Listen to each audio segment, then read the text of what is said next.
Did you know that 2024 has not been a very good year for Hollywood so far, for the classic blockbuster movies, and even for Disney? For example, speaking of blockbusters, Ghostbusters Frozen Empire had a very disappointing box office numbers.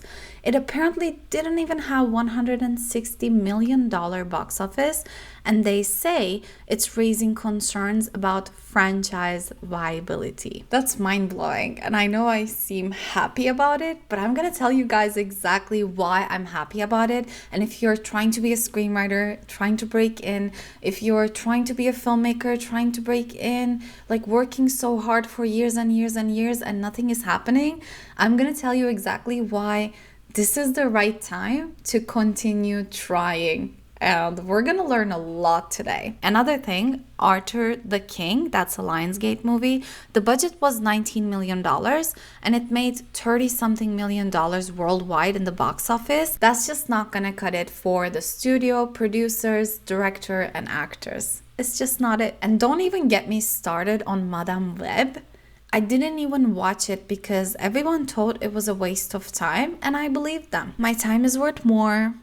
Our time is worth more. We have to remember that, okay? So I wonder if it's because people are finally waking up to the fact that they keep recycling the same movies and shows over and over again in the name of entertainment, but really it's just a money trap for the audience. There's nothing original anymore, and we talked about this in one of the previous episodes, but this is really, really important. We're gonna put it into perspective in this episode. Maybe people are just tired of seeing the same shit over and over again.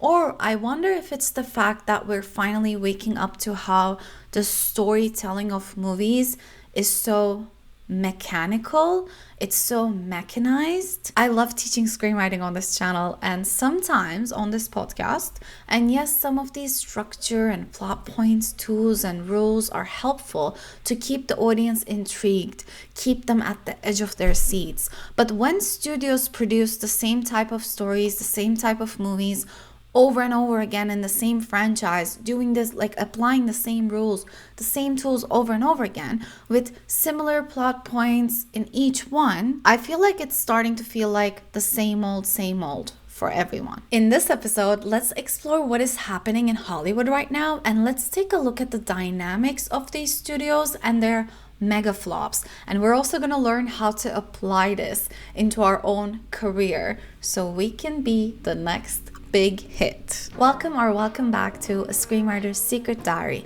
the podcast where we pull back the curtain on Hollywood's glitz and glamour and share the truth about what really goes on behind the scenes.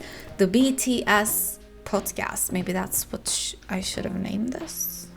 If you're new here, my name's Sarah. I'm sorry for shaking the table. This is my little podcast spot in my room. I share a podcast episode every Wednesday, and that place behind me is my YouTube video spot where I share my Sunday videos about personal development and kind of like how to succeed, how to achieve your goals, and kind of seeing, like, analyzing the trends and things like that. I hope you join me in this adventure.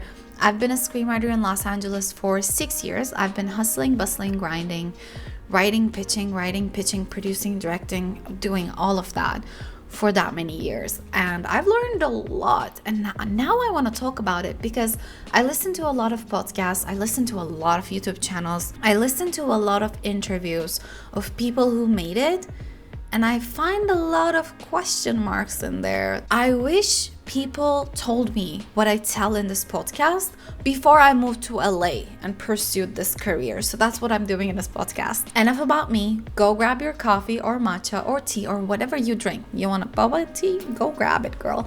And let's settle in. Let's dive into the roller coaster of the entertainment industry that's currently going on. We have a lot to cover today, but all of it will teach us what we should focus on as artists, how we can improve ourselves and be more relatable, unlike these studios. After the pandemic, things have changed a lot in Hollywood. Dynamics have shifted. Not only the workers and artists, but also the audience have woken up to some things in society and media, and it just doesn't sit right with us anymore, and we desperately want some change, and it shows. I want to just read a quick quote from one of the articles that's linked down below. Beyond the financial blows inflicted by the pandemic and the actors and writers strikes, the vast Los Angeles-based entertainment industry known as Hollywood is facing the far greater forces of economic disruption that have already struck the rest of the United States.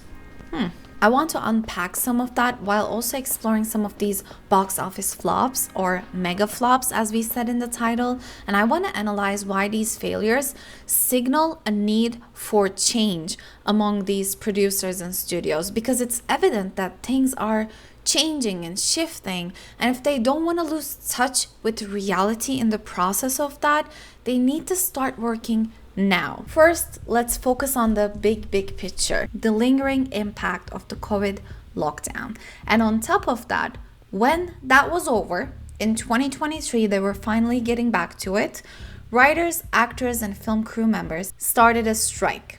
And this mass awakening to the fact that people who bust their asses for a production for months at a time, productions that has millions of dollars of budget and make millions of dollars in the box office, right? So those people who bust their asses don't really earn much of anything that pays off for their mental, physical, emotional draining 4 months. There are 12-hour work days on sets, and I work on sets as a supervisor, supervising the script. And it's so draining. I'm usually just standing around for 12 hours focusing, right? But you only have 30-minute lunch break, and it's exhausting. But people who make millions are usually studios and producers, and yes, they do the scheduling, financing, putting everything together. But I don't know if you follow me on Instagram or TikTok. I made this video a year ago or so about how grips on sets and gaffers or PAs, production assistants, they bust their asses literally carrying heavy equipment all day, putting all that insanely complicated equipment together to make things work. Yet actors who are also hardworking, they bring talent. I'm not debating that. They do a lot. But they don't carry a fully rigged 20 to 40 kilogram camera all day for 12 hours and then pack them all up. So the physical labor of who's doing the most is very obvious here. But hey, it's lunch break, actors first, grips, gaffers, and PAs last. That's what's going on behind the scenes. I also hear from my friends how an actor tells the production that they are vegan or vegetarian, and they get the most expensive restaurant order for lunch, but only for the actors. But my friend in the camera department says she's vegetarian, and I wish I could show you the photo of what she eats. She got a tiny side salad and 1 banana after 6 hours of non-stop physical labor. In the camera department, there's no breaks. You are there while shooting, you are there while prepping. I don't understand this. Non-stop physical labor, 6 hours. She's taking care of 3 cameras as a camera assistant, all at the same time, for a very insanely scheduled shoot that keeps doing overtime. And that's how they treat her. Before we get too off topic, I hope you understand what I mean about the strikes. People are finally waking up and standing up for themselves, and that's why these strikes are happening. And apparently, after all those months of strike, nothing has changed. Because take a look at this. I got a SAG residual check in the mail today thinking I was about to be getting paid. SAG, what is this? What is this? Why even send the check? This is after months of actor strike. SAG after a strike. It's crazy to see this. Similarly, I also see writers talking about how there's no work and nothing has changed. They're being treated the same. Sometimes I am so grateful that I'm on the indie side of this, even though it's kind of similar, but there's always work. They don't just hire you for a month and then dispose you. You get work regularly in the indie world. But Hollywood is being really bad. Sometimes I really do feel thankful that I'm not in the WGA yet. Is that bad? I'm sorry. But seriously, what was the strike for? 4 months, people kept walking in circles, picket lines. Why? Why do they even have to do that to get these rich corporations' attention. I don't get the system. It's so fucked up. And stop me, please, because I don't want to stop talking about this. This is so real. But this episode is not about societal structure or the strikes. I'll have to make another episode or a video about what the strikes were for and what changed, what didn't change. Make sure to leave me a comment to remind me, please. So now in the post-COVID world and post-strikes from writers and actors, these things have left a significant mark on production schedules and release strategies. Theaters are struggling to attract audience, and streaming services are rethinking their content strategies, while at the same time they're increasing their prices and causing people to unsubscribe. Weird. Do you have like actual business people working there? What are you doing? Anyways, and for the box office, the result is a series of high budget films that crashed and burned down at the box office. Let's read this part from an article, and all the resources are linked down below, by the way. 2024 is an important year for the movie business. The past few years have been all about recovering from the pandemic. Now, question mark, Hollywood and theater chains are facing the challenges of weathering a year that has been crippled by 2023's Screen Actors Guild, SAG, and Writers Guild of America, WGA strikes. There have been moments worth cheering about, such as the success of Dune Part 2, but as always, there have been plenty of sour moments at the box office as well, with more than a few flops to go along with the hits. The early part of the year was anchored by relatively smaller hits like director David Ayer's The Beekeeper and the Mean Girls musical. Mixed in along the way were a wide variety of misfires, from hopeful big studio blockbusters to smaller original movies just trying to find their way in an uncertain theatrical landscape. This sounds so AI written. I'm confused, but okay. Some of these flops should serve as warning signs to Hollywood at large. Others are just downright unfortunate. All of them now exist on the wrong side of various studio balance sheets. That's funny, but inevitable. It's almost like the world is going somewhere else. It's changing, waves are shifting, right? And people are awakening, and people want a certain type of entertainment that these people are not providing, because studios and productions are still doing the same thing to steal money from the pockets of audience at mass. Instead, they could just decide to go with the flow of people and make those types of movies that people want to watch. The original movies. I have way too many friends who say that they are so tired of the same things, the same type of things over and over again. They cancel their subscriptions. I canceled my AMC subscription because it has become a time and money waste. Anytime I go there, it's just not that good. Other than The Fall Guy, that was fun. That gave me hope for a while until I learned that that was not original.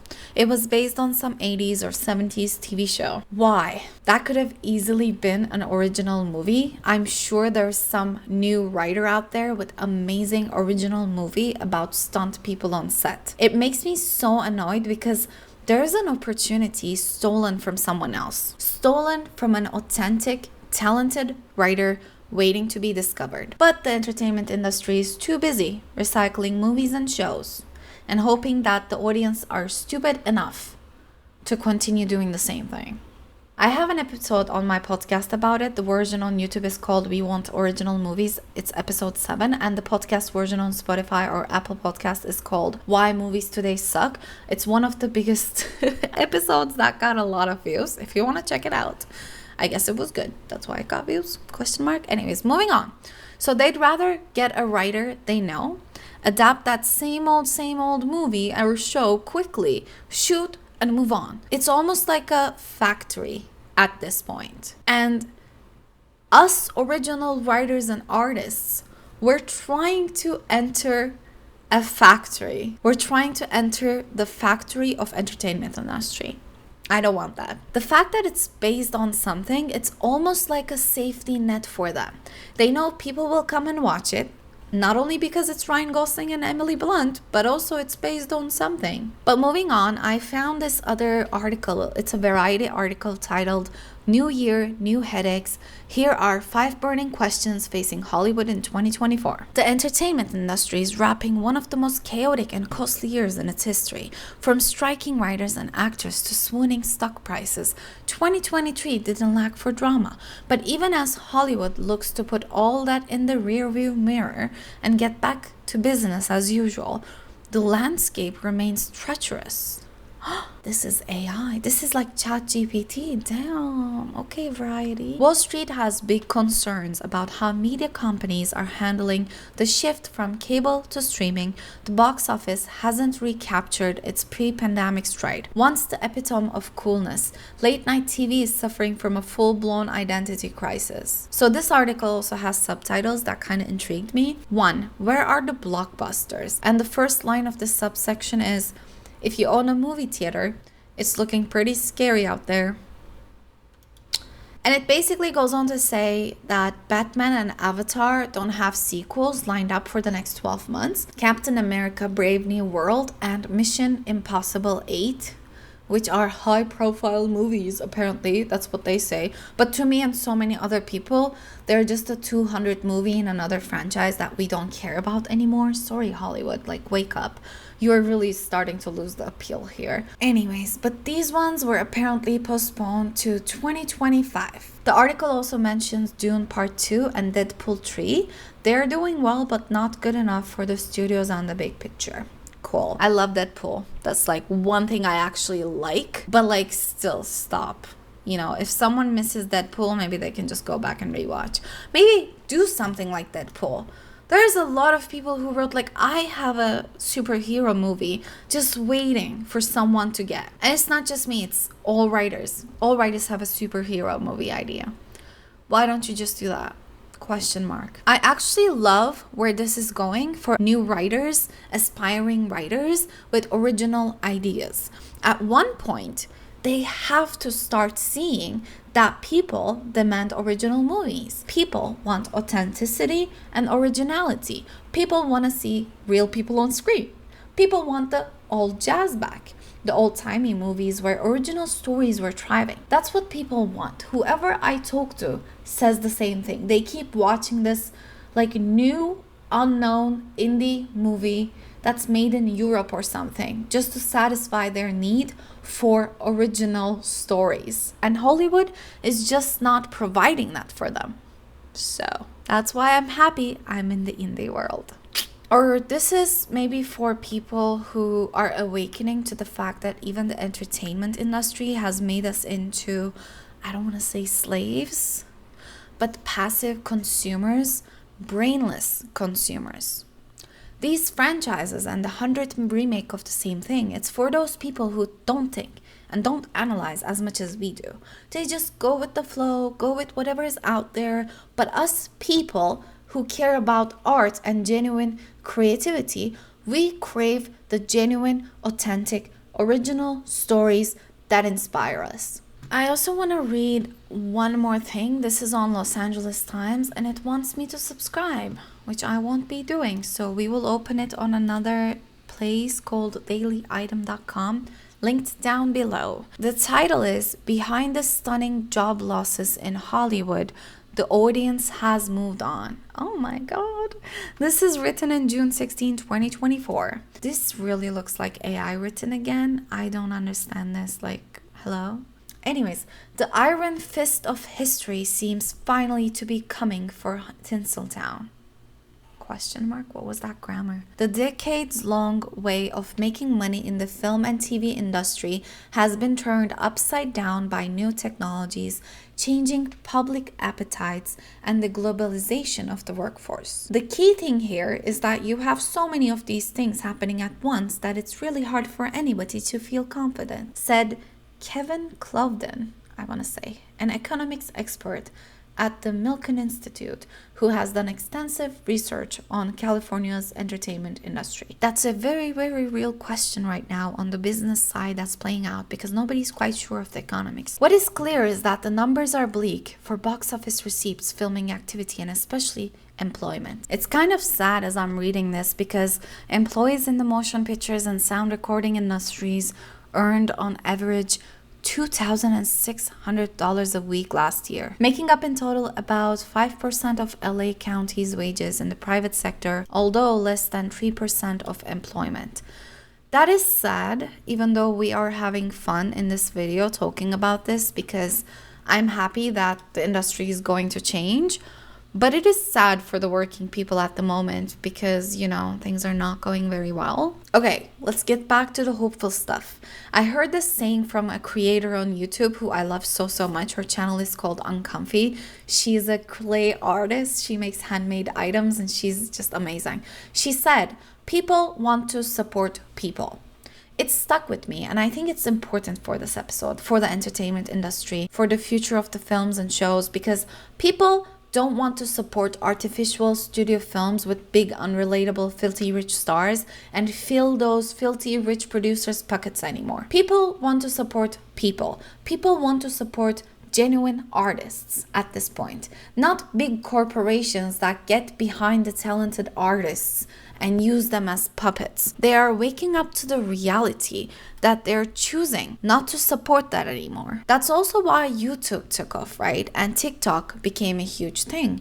We see genuine, real people doing content, making relatable content, and filming their day-to-day lives. The stardom, or whatever it is, it's just coming to an end at this point, and we can see it happening. Maybe it's not gonna happen right away, but slowly it's starting. We can see it in real time as people are awakening to reality and demanding authenticity from artists, demanding artists to talk about reality, like they demand artists to speak up about politics, for example, as some people call it, which is so insane. Children dying is not politics. Speaking out about children dying is not something that's too much to ask from your idols. Honestly, they're not my idols anymore. I moved on from mass media and I'm actually so happy at this point.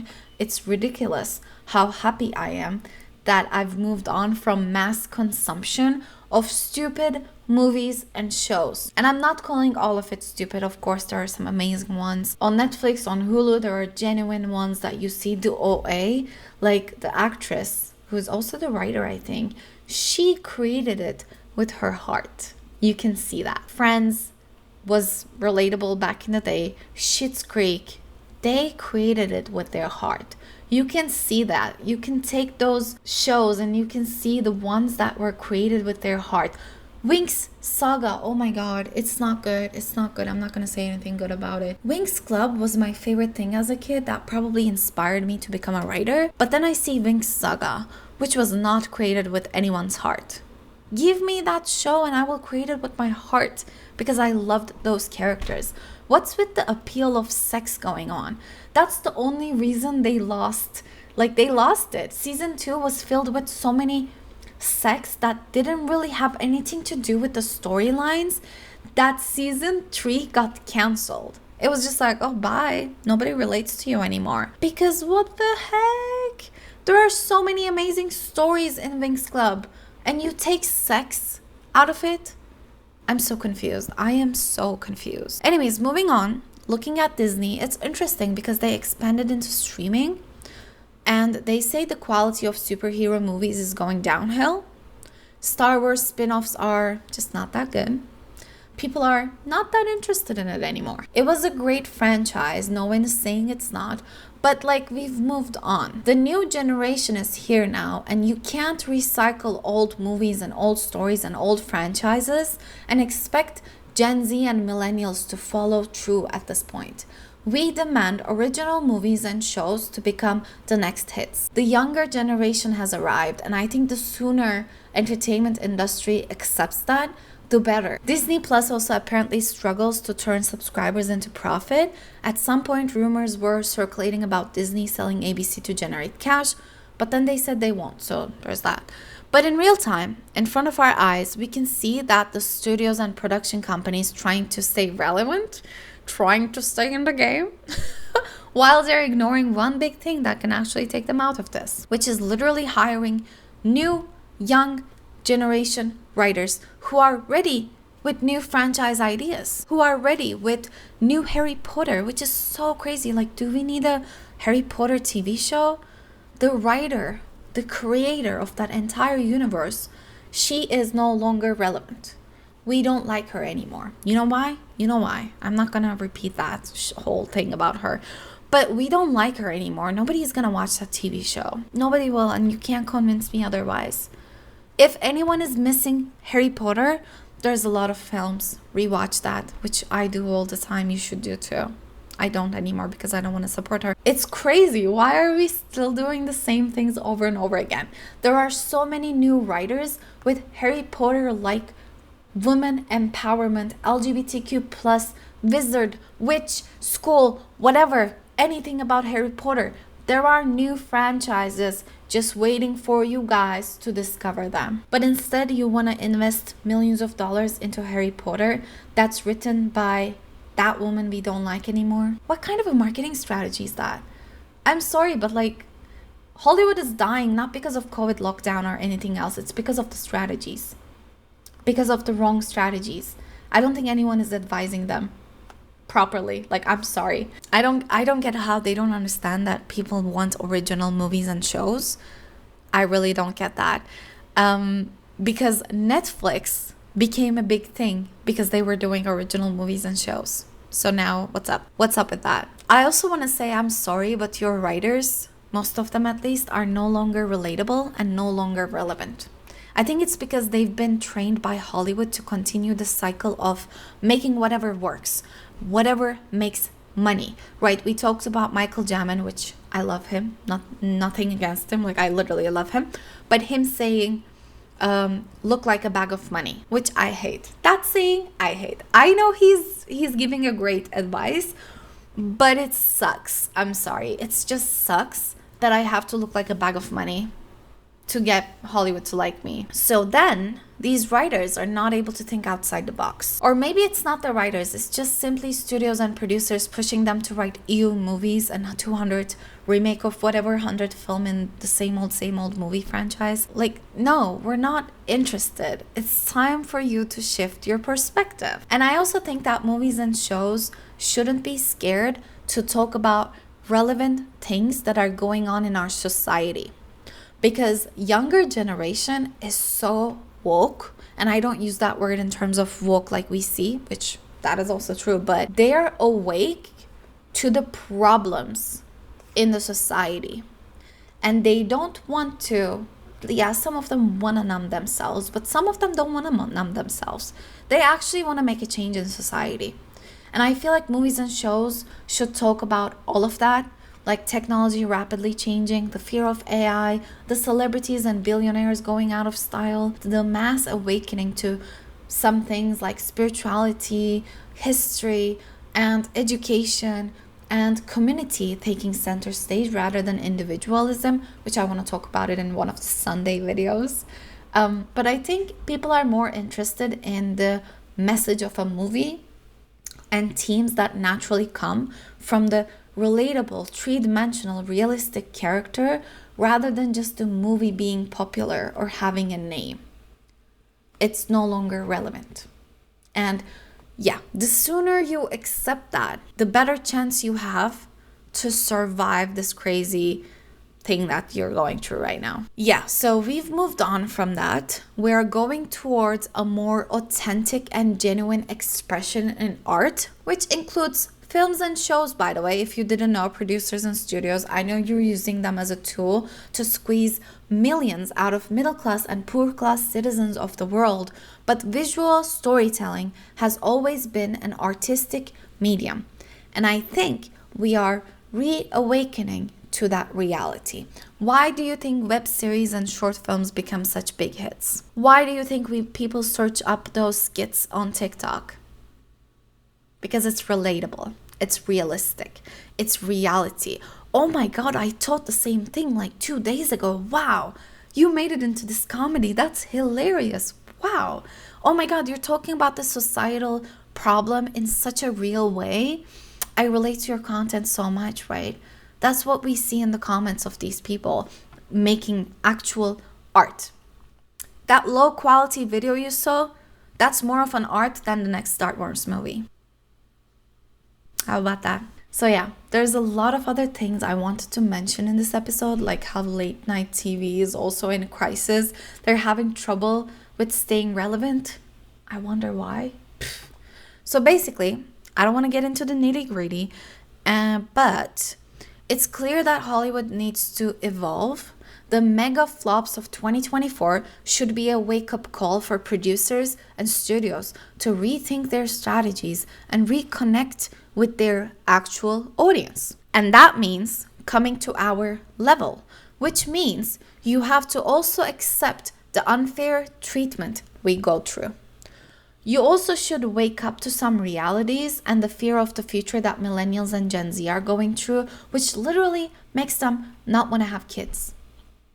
That's how much we're scared about the future, and we don't see that in the movies. But if Hollywood wants to stay relevant, they need to question everything with us. I invite them to be more open-minded enough to accept the younger generation's perspective and their original movies and shows that are just sitting on their shelves, waiting to be discovered. But your agents and managers are like, oh, this is too original. Oh, use this as a writing sample. Oh, maybe you should write this as a book. I'm also going to make an episode about how if I write a screenplay as a book, and if it has a great audience, with my filmmaking background and with my amazing crew friends, cast friends, I don't need you, Hollywood, to make that book into anything. There's YouTube, I can make my own money. It's crazy to me that they're like, oh, bring your fan base with you.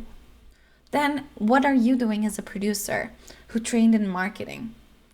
Anyways, I'm going to make a whole episode about it. If you want to join me, make sure to subscribe, follow, turn on the notification bell. You know the deal. And that's all for today's episode of A Screenwriter's Secret Diary podcast. I hope it was helpful. Thank you for joining me on this deep dive into the mega flops of Hollywood, but also the change we need to see and all the other stuff. I also want to say the reason why they want to ban TikTok is not because anything they say, China, blah, blah, blah. No. It's because they can't make money with their own entertainment, because TikTok has become much more of an entertainment than anything. Because the new generation want original things. And that original stuff is on TikTok right now, not on the big screen. So maybe instead of banning TikTok, you should just come to TikTok generation and ask, hey, I want to make something like Harry Potter, but it's old and I don't want to remake it. Do you have anything like that? I don't, but I'm sure some other writer does. I'm sure they do, and I'm sure they're pitching themselves to agents, managers, and everything else in Hollywood all the fucking time. But they keep saying no because they know the producers and studios are not going to be interested in it. This is the truth. It's the truth. I'm not making shit up. This is the literal truth. Remember to like this video, subscribe if you haven't already, turn on the notification bell, leave a comment. Let me know what you thought throughout this episode, and share this podcast with a fellow filmmaker, writer, artist, or film lovers in general who want to understand what's going on behind the scenes of the entertainment industry. Thank you and see you next time.